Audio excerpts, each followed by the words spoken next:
رسول اللہ صلی اللہ علیہ وسلم نے فرمایا، اس ذات کی قسم جس کے قبضے میں محمد صلی اللہ علیہ وسلم کی جان ہے، 3 چیزیں ایسی ہیں جن پر میں قسم کھا سکتا ہوں۔ ایک تو یہ کہ صدقہ کرنے سے مال کم نہیں ہوتا، اس لیے صدقہ دیا کرو۔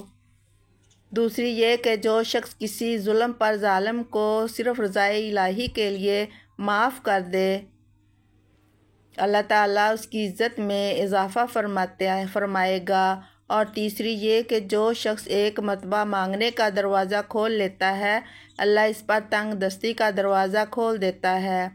مسند احمد 1674۔ رسول اللہ صلی اللہ علیہ وسلم نے فرمایا، چھوٹے چھوٹے معمولی اور حقیر سمجھنے جانے والے گناہوں سے بچو۔ چھوٹے گناہ کرنے والے کو جب پکڑا جاتا ہے تو وہ گناہ اسے ہلاک کر دیتے ہیں۔